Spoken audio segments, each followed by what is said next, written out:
The prosecutors are expected to drop the murder charge against Andrea Sneiderman during a hearing coming up Friday. This follows the story 11 Alive News first reported Monday that this was indeed a possibility. The dropped charge, however, will be a game changer. We all know that, and joining me now is criminal defense attorney Lawrence Zimmerman and Ken Hodges, the former district attorney for Dougherty County. Gentlemen, thank you both for coming out tonight.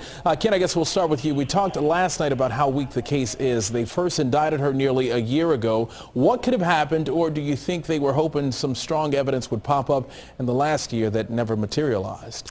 Well, DeMarco, this is actually the third indictment that we're traveling on. The first indictment had a RICO and an insurance fraud count, which have been dismissed, and interestingly, they're still proceeding on the forfeiture of the insurance proceeds. This indictment, if they dismiss the murder charges and all the related charges, will leave only the perjury charge. And I feel for the Zimmerman family and the victims who are, Rusty Sneiderman's family has gone through a lot, and they're going through a lot.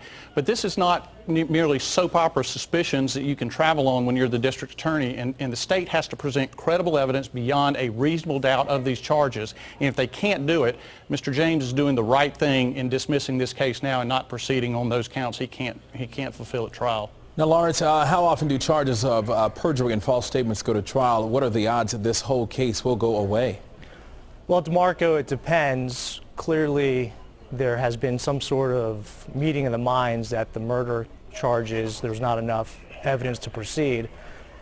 It depends at this point on what they're looking to do, the defense attorneys and the prosecution. If they have a strong case, the prosecution, and the defense is not getting any what we call plea offers that would satisfy their client, then they would proceed to trial.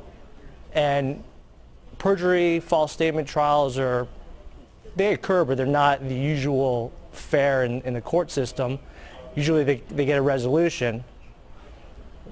So, thank you, Lawrence. Ken, she's still under house arrest, so what's the likelihood that that will change during Friday's hearing? Well, Judge Adams is the only one that can answer that question, but that answer should be resoundingly she should be released from house arrest, because the murder charge will be gone. It has nothing to do with perjury. As Lawrence said, perjury is a rare charge to be brought in the state of Georgia. I was a prosecutor for 15 years. I only brought one in my 15-year career, and candidly don't recall another one being brought from my colleagues during that time.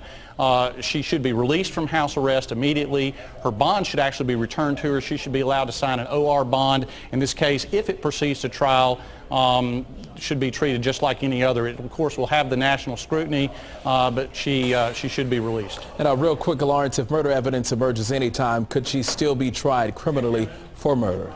Well, typically, DeMarco, in the state of Georgia, there's an added protection, a procedural double jeopardy protection under the law, that if there's any conduct arising or some conduct arising from the same transaction, they would be barred from prosecuting. The prosecutor may have an argument somehow that the murder happened first and the perjury was later, but I would think they'd be very hard pressed under our law to subsequently prosecute Ms. Sneiderman for murder. And listen, they already know all the facts. All the lawyers prepared this case. They are at the threshold of trying the case. And we'll just have to see and wait and see what happens. Again, gentlemen, Lawrence Zimmerman and Ken Hodges, thank you both for joining us. You guys are the experts, and it's always good to see you. Thank you. Thanks, DeMarco.